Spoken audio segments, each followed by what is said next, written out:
بسم اللہ الرحمن الرحیم۔ السلام علیکم ورحمۃ اللہ وبرکاتہ۔ معزز سامعین اکرام، آج میں آپ کے خدمت میں حاضر ہوا ہوں، ایک ایسا وظیفہ لے کر حاضر ہوا ہوں کہ یہ وظیفہ رزق میں برکت اور کچن کے گندے برتن کے بارے میں ایک حیرت انگیز واقعے کے ساتھ بیان کرنا چاہتا ہوں، جس وجہ سے رزق میں برکت ہوتی ہے۔ آج کل ہر ایک بندہ رزق کے بارے میں پریشان ہے، تو اسی موضوع کے حساب سے آج رزق میں برکت حاصل کرنے کے لیے ایک حیرت انگیز واقعے کے ساتھ ایک وظیفہ بیان کر رہا ہوں۔ کچھ ماہ قبل کی بات ہے کہ ایک محبت عقیدت کے رشتے میں ایک صاحب ملنے آئے اور بولے کہ میرا کاروبار بہت عمدہ تھا، میں لاکھوں کماتا تھا، گاڑی تھی، بہترین زندگی تھی۔ آج بھی وہی کاروبار ہے مگر گاڑی نہیں، وہی خوشحالی نہیں۔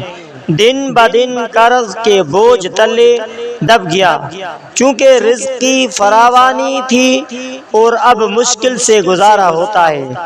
سنا ہے آپ روحانی علاج کرتے ہیں، چیک کیجئے کوئی جادو ٹونا، وہ بندش وہ نظر بند نہ ہو، کاٹ کیجئے، تعویذ دیجئے، وظیفہ دیجئے، تاکہ پھر سے وہی خوشحالی پر مبنی حالات لوٹ آئیں۔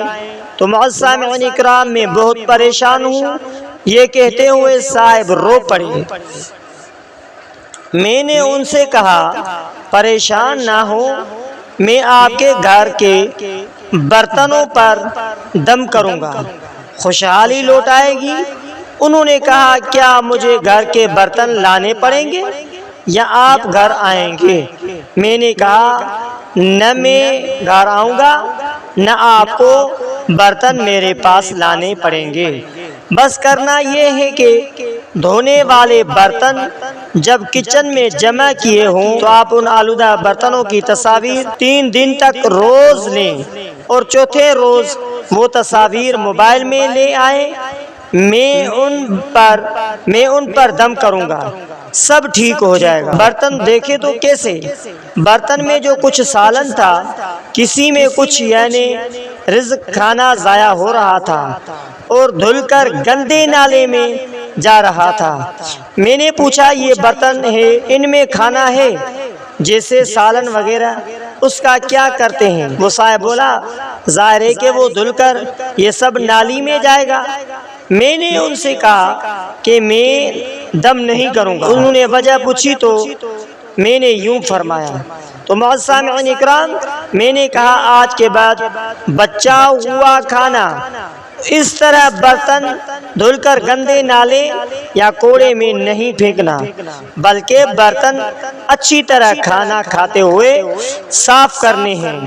اتنا ڈالیں جتنا کھانا ہے اور بچ جانے والا کھانا کسی غریب کو یا چھت پر جانوروں بلی کو دے دیا کریں۔ قصہ مختصر کرتے ہیں کہ بے ادبی، رزق کی بے ادبی نہ ہو۔ انہوں نے وعدہ کیا کہ آج کے بعد ایسا نہ ہوگا۔ جو رزق کی بے ادبی کی تصویریں آپ نے بیان کی ہیں، آپ آج کے بعد ان میں سے کوئی بھی نہیں ہوگی۔ میں نے ان کے تسلی کے لیے 21 دفعہ برتن پر سورۃ الفاتحہ پڑھ کر کہ نفسیاتی طور پر ان کو تسلی ہو کہ واقعی دم کیا ہوا ہے۔ کچھ دن بعد وہ ملنے آئے اور مجھ سے گلے ملے اور رونا شروع کر دیا۔ تو معزز سامعین اکرام، اس نے آگے کیا اور ہاتھوں کو چومنا شروع کیا اور حد سے زیادہ عقیدت کا اظہار کیا اور بولے صاحب جی اب میرا کاروبار بہت بہتر ہو گیا ہے، بہترین، بڑے بڑے آرڈر دوبارہ ملنا شروع ہو گئے، آپ کے دم نے تو کمال کر دیا۔ میں نے اس سے کہا حضور اکرم صلی اللہ علیہ وآلہ وسلم کی حدیث کے مطابق رزق کی بے ادبی تنگ دستی لاتی ہے۔ آپ نے کاروبار بیان کیا، اس میں کوئی شرعی خرابی نہ تھی، آپ نماز بھی پڑھتے ہیں، اس میں بھی کوئی کمی نہ تھی، تو مجھے اس وقت آئیڈیا ہوا کہ کہیں رزق کی تو بے ادبی شروع کیا نہیں تھا، تو وہ واپس لوٹ آیا۔ بس اتنی سی بات تھی، اس نے پکا عزم کیا کہ انشاءاللہ مرتے دم تک رزق کے ایک ذرے کو ضائع نہیں ہونے دوں گا، اور اس کے ادب و تعظیم میں کوئی کسر نہ چھوڑوں گا۔ میں نے کہا اگر تم نے واقعی ایسا کیا تو واپس گاڑی بھی آئے گی، بینک بیلنس بھی آئے گا، اللہ پاک ہمیں رزق کا ادب کرنے کی توفیق بھی عطا فرمائے گا، اور انشاءاللہ رزق میں دن بہ دن کشادگی آتی جائے گی۔ سامعین اکرام، رزق کی بے ادبی کرنے سے رزق میں برکت گھٹ جاتی ہے، رزق کی بے قدری کرنے سے رزق انسان کے ہاتھوں سے آہستہ آہستہ نکلنا شروع کرتا ہے، گاہکوں کا آنا بند ہو جاتا ہے۔ اسی طرح رزق میں برکت کم ہو جاتی ہے، آہستہ آہستہ بندہ خود پریشان ہونے لگتا ہے۔ تو رزق میں برکت حاصل کرنے کے لیے سب سے پہلے پنجگانہ نماز کی پابندی کریں، صدقہ کریں اور رزق کی قدر کریں۔ ایسا نہ ہو کہ جو کھایا اور بچا ہوا رزق اس کو نالیوں کچولوں میں پھینک دیا کریں، اس سے رزق میں برکت چلی جاتی ہے، اس سے رزق کم ہو جاتا ہے۔ اس سے جیسا کہ ہم نے رزق کو روزی کو ذلیل کیا، اسی طرح ہم بھی ذلیل ہو جاتے رہتے ہیں۔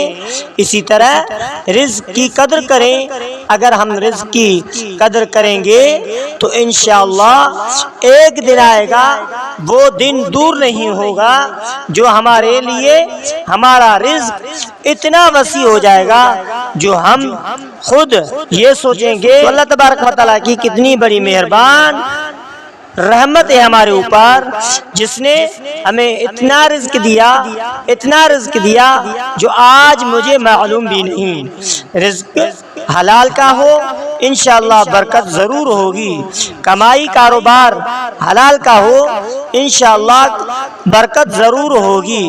اگر رزق میں ایک لقمہ بھی حرام کا ہوگا یعنی ناجائز طریقے سے کماؤ گے تو اس میں برکت نہیں بلکہ اس میں نقصان ہوگا، اس میں پریشانی ہوگی، اس سے زندگی تنگ ہو جائے گی، اس سے رزق کٹ جاتا ہے، اس سے اللہ تبارک و تعالیٰ کی رحمت کٹ جاتی ہے۔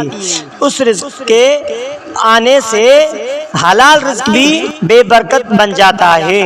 تو معزز سامعین کرام، حلال کی کمائی سے رزق میں برکت ہوتی ہے، اور اس کے ساتھ اس رزق کی قدر کرنے سے اور برکت بڑھ جاتی ہے۔ رزق کمانے کے ساتھ ساتھ صدقہ کریں، مسکینوں کو کھانا کھلائیں، مسکینوں کو صدقہ دیں، چاہے ایک لقمہ ہی صدقہ کیوں نہ ہو۔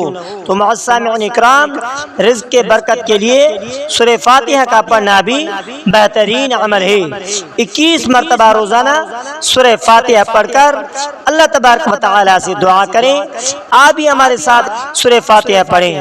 بسم اللہ الرحمن الرحیم، الحمد للہ رب العالمین الرحمن الرحیم مالک یوم الدین، ایاک نعبد و ایاک نستعین، اهدنا الصراط المستقیم صراط الذین انعمت علیہم غیر المغضوب علیہم ولا الضالین۔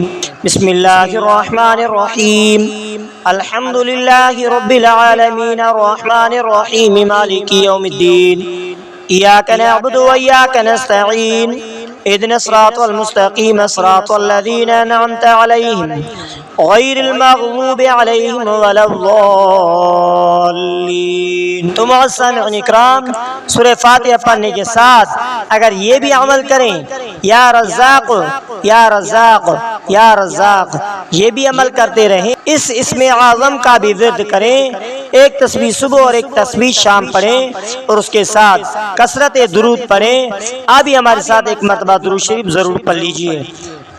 بسم اللہ الرحمن الرحیم، اللهم صل على محمد وعلى آل محمد كما صليت على إبراهيم وعلى آل إبراهيم إنك حميد مجيد اللهم بارك على محمد وعلى آل محمد كما باركت على إبراهيم وعلى آل إبراهيم إنك حميد مجيد بسم الله الرحمن الرحيم اللهم صل على محمد وعلى آل محمد كما صليت على إبراهيم وعلى آل إبراهيم إنك حميد مجيد اللهم بارك على محمد وعلى آل محمد كما باركت على إبراهيم وعلى آل إبراهيم إنك حميد مجيد بسم الله الرحمن الرحيم اللهم صل على محمد وعلى آل محمد كما صليت على إبراهيم وعلى آل إبراهيم إنك حميد مجيد اللهم بارك على محمد وعلى آل محمد كما باركت على إبراهيم وعلى آل إبراهيم إنك حميد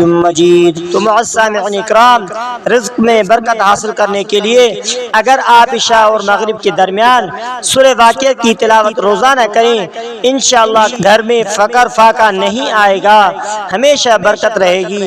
تو معزز سامعین اکرام، سورہ فاتحہ کے ساتھ پنجگانہ نماز کی پابندی کریں، ذکر اذکار کریں، توبہ استغفار کریں اور اس کے ساتھ صدقہ جاریہ ضرور کریں، چاہے ایک لقمہ ہی کیوں نہ ہو۔ آخر میں آپ سے ریکویسٹ ہے کہ اگر آپ نے ہمارے اسلامک وظائف ٹی وی چینل کو سبسکرائب نہیں کیا ہے تو آپ ہمارے اسلامک وظائف ٹی وی چینل کو سبسکرائب کر لیجئے اور بیل آئیکن والے بٹن پر کلک کریں۔ ہو سکے تو اس ویڈیو کو صدقہ جاریہ سمجھ کر شیئر کرنا مت بھولیے۔